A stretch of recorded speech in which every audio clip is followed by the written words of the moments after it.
Hello and welcome. Let's take a look at our big story. At a time when Sri Lanka is in the throes of a financial disaster, a high-level delegation from India has arrived in Colombo. During its 3-hour visit, the Indian delegation will hold talks on additional support from New Delhi.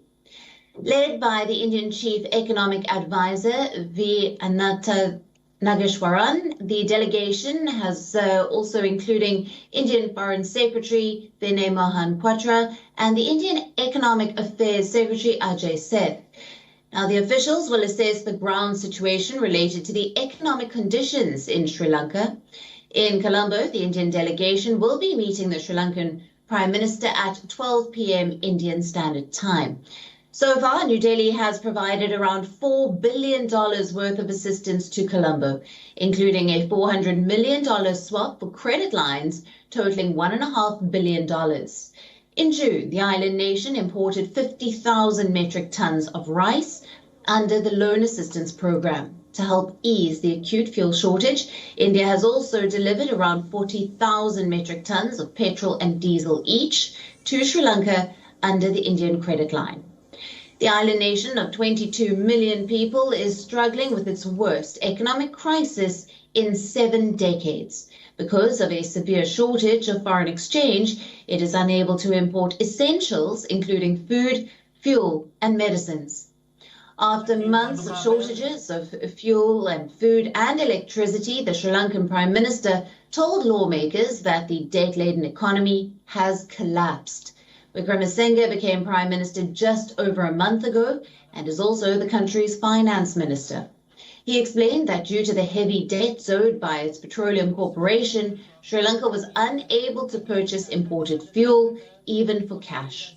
Now, the comments underscored the country's dire situation. An interim budget will be presented in August. Before that, Sri Lanka will call China, India and Japan to a donor conference to gather more foreign assistance. It is no easy task to revive a country with a completely collapsed economy, especially one that is dangerously low on foreign reserves. If steps had at least been taken to slow down the collapse of the economy at the beginning, we would not be facing this difficult situation today. But we lost out on this opportunity. We are now seeing signs of a possible fall into the very bottom. However, we must come out of this situation. If not, we will not be able to seek solutions to any other issue in the country. Sri Lanka's government is due to release the first quarter GDP data today. The publication was delayed amid mounting economic woes and social unrest. In April, Sri Lanka suspended the payment on $12 billion of foreign debt. It is now seeking around $3 billion from the International Monetary Fund. Now, for more on this, our correspondent Dasuni Atore is joining us live from Colombo. Hello to Dasuni. Now, India has already provided $4 million assistance to Sri Lanka during its 3-hour visit that's just about to take place. The Indian delegation will be holding talks on additional support from New Delhi. What is Sri Lanka hoping to achieve in these talks?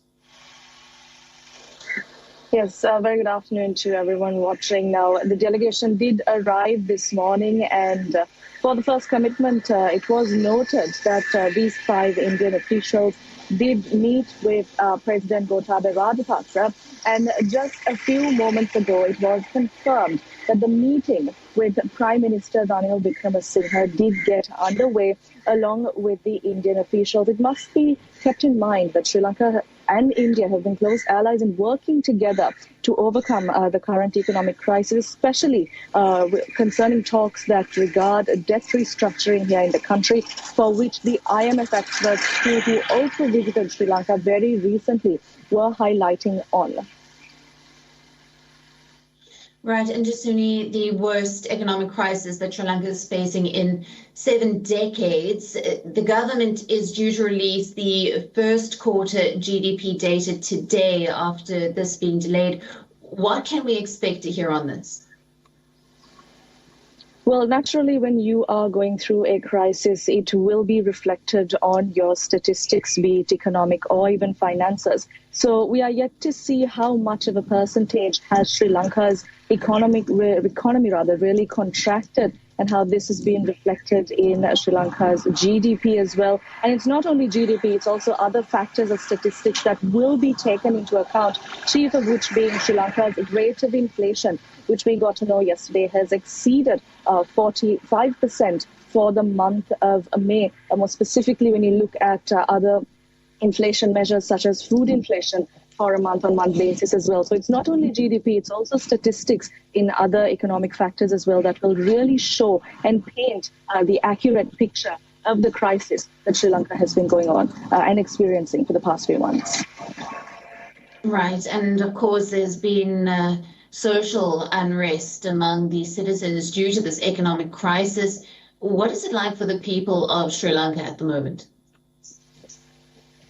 Well, a majority of Sri Lankans right now resorting to standing in fuel queues or even staying in the vehicles overnight in fuel queues because of an acute shortage of fuel, more specifically that of petrol here in the country. And there have been incidents of tensions that have been reported. It is only natural when you are stuck in one place waiting for the bare minimum limit of fuel to come to you. You are bound to get agitated, you are bound to get angry. That's not all. For months on end, there have been protests demanding for the president to step down. We've seen massive rallies that took place in Colombo suburbs as well as across the country. We have set up protest sites here in Colombo as well as other places. So the people's protest continues and their agitation also worsens.